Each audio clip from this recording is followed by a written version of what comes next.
Hello one and all, my name is Sean Splains and this is Civilization VII. Today I wanted to take a small break out of our current game just to talk about the attribute tree, explore how we get attribute points, how best to allocate them, and how you can use it during different playstyles and what it looks like, because we haven't really spoken about it much in my current game. First of all, we have the culture tree, which your first point is to get +1 culture per age on the palace and city halls, so for every settlement you have you'll get an extra 1 there.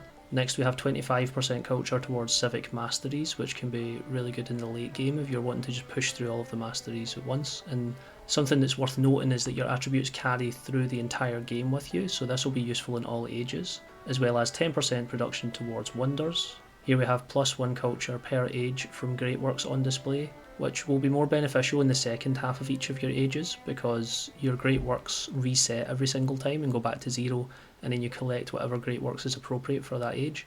So this is very good in the second half of each age, but not very good in the first half. Here we have +1 culture and settlements for each resource assigned to them. So this is kind of good all through every age because you don't tend to lose resources, you'll consistently keep them as you build up more settlements.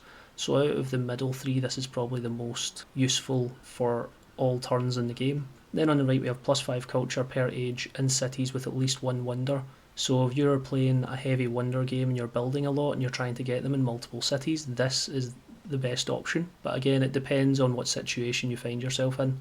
I would say the middle one is more often useful, whereas this in a niche situation is far better. Down here we have +1 culture per age in towns or +2 in distant lands. So when you go into exploration and you start settling on distant lands, this becomes much stronger. +10 culture per age for every alliance you have. So this is really good if you're playing a very friendly game and you're not attacking people, which doesn't apply in our current game. And here we have +1 culture from specialists or +2 if you have 3 or fewer cities. So this again would be good in a more passive game. Unfortunately we don't really have a lot of specialists or any at the moment because I'm not really focusing on building up settlements as much as I'm focusing on taking them. But if you're playing a more expansionist game, then this is very good and it can snowball very fast in a late game. And then lastly we have +5 culture per age, which is really not good. Unless you have to go for this, I wouldn't go for this. Next we have the diplomatic tree, +1 influence per age on the palace, so it's important to note that that just says palace rather than palace and city halls like we have here, which is what all of the other first ones say where it's relevant. For science, economy and culture it'll always say palace and city halls, but Diplo is only palace. Happiness in contrast is palace and city halls, so that gives you more happiness. Then on the next one we have +25% influence towards supporting or rejecting diplomatic actions, so this is good if you're being aggressive or friendly towards other people. +50% influence towards initiating or progressing the Befriend Independent project is really good if you want to try and suzerain as many city-states as possible. And then +1 happiness in settlements for each resource assigned to them. So again, this pairs really well with the cultural one to do with resources, so it's nice to get those and get as many yields out of your resources as you can. And the next one we have +1 tradition slot, which is really balanced and works well with every character, every civilization. +2 culture and science per age for each city-state that you are suzerain of. This can be really good or really bad depending on what kind of game you're playing. In our current one, because we're killing most of the city-states, that's not that useful to me. But in a more diplomatic game, if I was using Tecumseh for example, which I might do at a later date, this can get really, really good. And +50% celebration length, which I don't believe is very good because I believe you should be aiming to try and get into permanent celebrations at the current length that they are at. But if you can't achieve that because you don't have enough happiness, this is then good in that situation.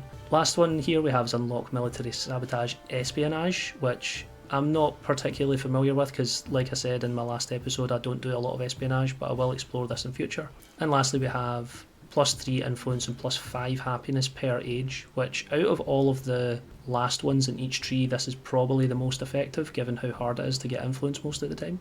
Moving on to economic, like I mentioned, we've got the +1 per palace and city halls. Next we have +2 gold per age for every trade route. So if you've got a lot of trade routes, this is amazing. And +2 gold for every tech and civic mastery completed in an age. So again, this is good at the end of each age, but not very good at the start of each age as it will reset every single time.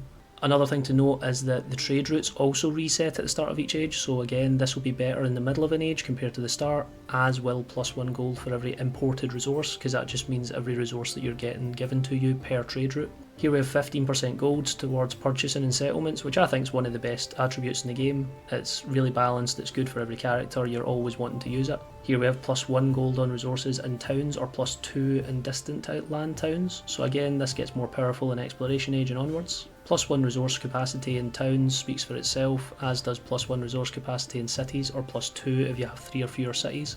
So you'll notice there's a trend here where if you have 3 or fewer, there's a couple of things that you can combo together to get more efficiency out of them.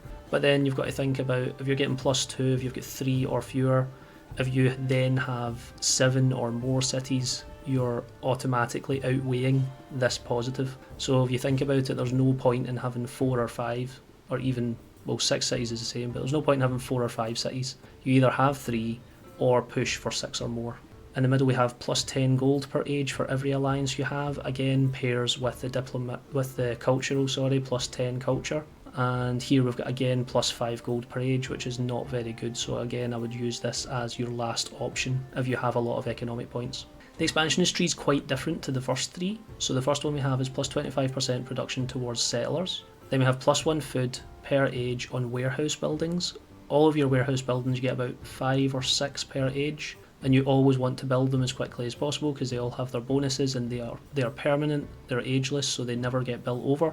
This can stack very quickly over time and it can get very good very fast. Then we've got 5% growth rate in cities, which again, since your cities reset at the start of each age, this gets more efficient the further you are into an age, and it's less efficient at the start of each age. Gain +1 population in towns. New towns start with an additional population. This is really good to get if you don't have a lot of cities, which sounds obvious, but it's quite easy to do. I've done it multiple times where I pick up this attribute point when I've already given myself 3 or 4 cities and you don't get as much out of it as you could. But if you hold off on making your towns into cities and get this first, if you have the ability to do so, that's a better way to play the game. 15% of food is refunded when a city grows by adding a specialist. This is a very strong bonus to just help you grow a lot faster, especially if you're getting lots of specialists in a high growth game, if you're playing as Confucius or Pachacuti. Down here we have probably one of the strongest attributes again, of +15% yields in towns with a specialisation, or +30% in distant lands, and it's to all of your yields in that settlement. These numbers go crazy later on, and again, the further you get into the game, the more efficient this is. It's not as good in the early game, but this can be really, really good, and in some cases will make you not want to make cities because these numbers just look really amazing after a time. And here we have 10% more food and happiness towards maintaining specialists, or 20% if you have 3 or fewer cities. So again, we have the combo with the 3 or fewer cities, and the maintenance just means that you're spending less food and happiness towards them, so it's easier to maintain that. And then in the end we have +1 specialist limit in all cities, but -1 settlement limit, which was very recently changed. Very interesting change, as people tend to like to grow wide as much as possible. On the contrast, on the other side, we have the +1 settlement limit, so that cancels that out. And then +1 food in cities per town you own. In my opinion, this is again one of the better ones to pair up with the diplomatic for the last one in the tree, but still I would do it last compared to everything else. And on here is the tree that we're going to be focusing on mainly in this game, and I'll even talk through the path of what I want to do because I don't think I've done that yet. But we get +1 war support in all wars, self-explanatory. It's very good for all of your war games, and to put it into context, if you have an extra war support, it means you don't need to spend that 60 that you would usually spend for your influence. So you're saving, let's say you do 10 wars, you've saved yourself 600 influence, but you also save yourself an extra 30 because if you gave yourself +1 and you wanted to go +2, you need to spend 90. So you're saving that 30 differential in between as well, so mathematically it works out you're saving 900 in a way. Theoretically, if you were to go to 10 wars, I mean, for just getting this one attribute point.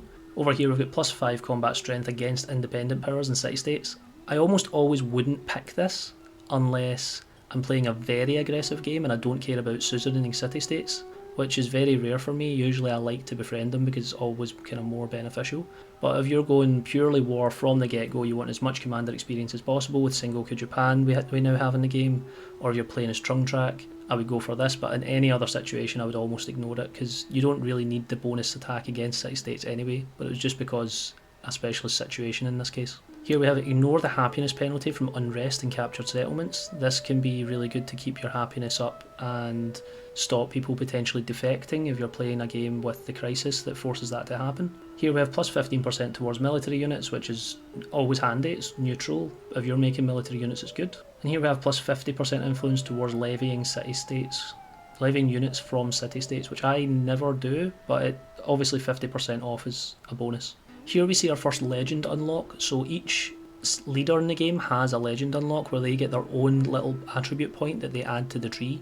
I don't know all of them off the top of my head, so I won't talk about all of them, but in this case we have plus 5 combat strength for all units against fortified districts, which is really good. Here we have plus 1 settlement limit, which is self-explanatory, you always want more settlement limit. Here we have minus 1 gold maintenance for all units, which is really good for a military game when you've got lots and lots and lots of units and you're having to spend a lot of gold to maintain them. This helps that offset that a little bit. When you pair it up with conscription, you're basically getting your units with no maintenance at all. And then over here we have garrison commanders reduce happiness penalties by an additional 10%. So you can almost completely offset any happiness penalties by having this and pairing it up with having a commander and a settlement, which they already reduce it by 10% I think, so this makes it 20. And on our second last one we have commanders gain a free promotion and new commanders start with a free promotion. This is excellent as a bonus and it's one that I want to try and push for in my game. For context, since I'm playing Persia and I've captured a capital already, if I was to get this, all of my new commanders would start at level 4, which is really strong. And down here we have units gain plus 2 healing, which is repeatable, which is not that easy to get military points, but if you could get a lot of military points and pump them into this, you could be healing an insane amount every turn passively. And then lastly we have the science tree, plus 1 science per age on the palace and city halls again. Then plus 25% towards researching tech masteries, which is similar to the culture one. And instead of buildings towards wonders, we've got plus 15% production towards constructing buildings. Over here we have our second legend unlock of plus 1 to the adjacencies of standard gold production and science buildings. So effectively the natural adjacencies that they already have are getting doubled in this case for your markets, barracks and libraries for example. And to point out the legend unlocks, the way they tend to work as to where they are in the tree, it depends on what your leader is. So Trungtrak is a military and scientific leader, so that's why she's got a legend unlock in each of those trees. And you need to unlock them by getting to a certain level with the commander. Next we have plus 1 science on each quarter. Your quarter is when you have 2 buildings in the same tile and they become a quarter. Plus 1 science and settlements for each resource assigned to them. So again, this is the third attribute point related to your resources. So you could really get a lot out of these by pairing them all up together. Plus 20% gold and happiness towards maintaining buildings. So this just helps get you some money and gold back. Then we have plus 1 science per age in towns and plus 2 in distant lands. So again, this really pops off when you go into your exploration age. Then our third attribute again towards having an alliance, so if you pair all of these together they'll go really well. And then plus 1 science on specialists, or plus 2 if you have 3 or fewer cities. So again, if you're working from having 3 or fewer cities, you can pair all of these bonuses together really well. And lastly we have the plus 5 science per age, which again is not that strong, and I would probably prioritise getting all of these first. So next I want to just quickly talk about how we get more points. So firstly I'll talk about the actual wonders that give you points throughout the ages. I'll physically show the Antiquity ones since I'm in the Antiquity age, and then there's not actually that many in Exploration so Modern, so I'll just quickly talk through those. So in Antiquity we have the Colossus of Rhodes, which provides 1 economic point. We have Emil Bell, which provides 1 diplomatic point. We have Maui, which gives us a cultural point. Oracle, which gives us a wildcard point, and wildcard points can be applied to any of the trees, which makes them especially valuable. We get an expansionist point from Hanging Gardens, we get a military point from Mausoleum of Theodoric, and lastly we get a scientific point from Nalanda. It's worth mentioning that these wonders tend to have a higher incentive for the AI, so most of them will get built by the AI. As we even see in this game, all of them have been built by the AI, and especially Colossus gets built very early, so it's been built at turn 52, which isn't, you could probably push for that yourself by turn 52, but I've seen this go as quick as turn 35 in some cases, so it's worth keeping that in mind. If you're really wanting to push for one of these wonders, you should do it as quickly as possible. And the ones in the exploration age, even though I can't see them just now, I'll just talk about them. For an economic point, you can build the Havana Harbour, and for a wildcard point, you can build the Shwedagon Zedidor. Then in Modern Age, for a wildcard point again, you can make the Oxford University, or for a second wildcard point, you can make the Taj Mahal. And like I said, you don't get many points in the later ages from your wonders, so it's important that if you really want them to try and get them in Antiquity. Next I'll talk about how you naturally get them throughout the game, and this applies to what civ you're playing as. So in this case I am playing as Persia, so we are military and economic, therefore we can get a military and an economic point from achieving certain goals. So in this case in Antiquity, if you either take out a city-state or you take out another settlement from an AI, you'll get given a military point. And if you start 2 trade routes, you'll get given an economic point. If you were to be playing as a scientific civ, you would get a scientific point for researching the first 6 sciences in your age, which is actually the same in all ages. It's always the first 6 sciences, and then for culture, the first 6 civics. If I was to be playing as a diplomatic civilization, I would need to either form an alliance or suzerain a city-state. And for expansionist, I would need to have 4 settlements.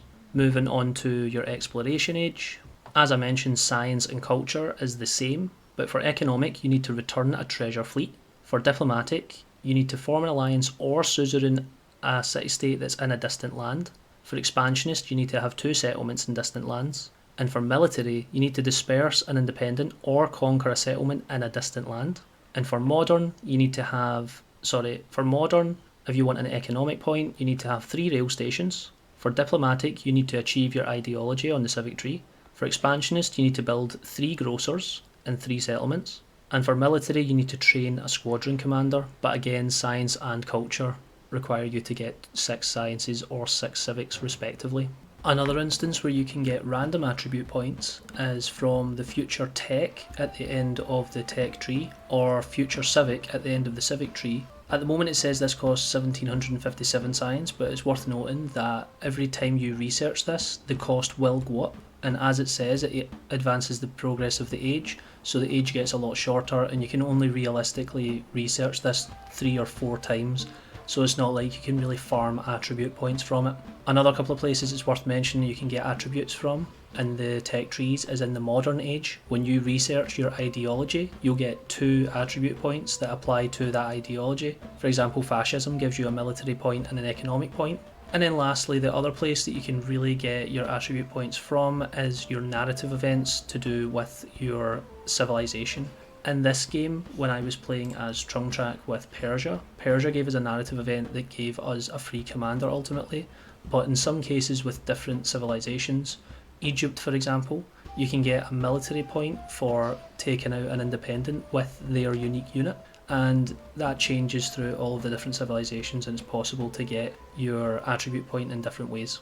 And lastly here, I'll mention that on top of all of those points that you can also get one each age from finishing your specific civic tree, and again you will get one based on what civilization you are. So in this case I would get a choice to pick either a military or an economic point, which we already saw in a previous episode, and apart from that you can't get any more attribute points. So knowing that, it's important to try and use them wisely as you don't get access to very many of them. When it comes to the civic tree, I feel like the most important one to go with is your 10% towards wonders. And secondly, I would probably go for the +1 culture and settlements for each resource, but that's personally because I tend to hoard quite a lot of resources and I tend to outbuild quite a lot and go towards them as much as I can. In the diplomatic tree, for me, I love city-states and I love befriending them as much as I can, so I tend to go for 50% towards befriending them and getting the +2 for each age, as well as trying to go for the tradition slot after that, because tradition slots are very rare and very handy. In economic, personally, I like doing a lot of trade routes in my games usually, so I tend to go for the gold per trade route. Then I think, like I said, the most valuable is +15% towards gold in all settlements, and then after that I would go for the resource capacity ones. In Expansionist, I tend to have a lot more towns than I do cities, so I'll usually go down the left-hand tree and then aim to get the settlement limit on the right. In military, as much as I've got the +5 towards independence, 9 times out of 10 I would ignore this and I would go down the left-hand side straight to the commanders getting a free promotion, because I think this is the most powerful one here. And then science is the hardest one for me, and I don't tend to get a lot of scientific points, but if I did, I would again push towards the science for your resources and settlements, since I have a lot of them. And then, depending on what game style I have, if I have a lot of alliances, I'll go for the middle. If I have a lot of growth and specialists, I'll go in the right, and outside of that, I'll go in the left. But like I said, I don't have a lot of experience with the scientific tree. But apart from that, I hope that the information that I provided today was helpful. I feel like especially when it comes to getting the attribute points, the game doesn't seem like it tells you very easily, and you have to just figure it out. So I hope that this video was informative for you and will help you out in your games. That's all we have time for today, so thank you for listening. I have been Sean Splains, and I'll see you in the next one.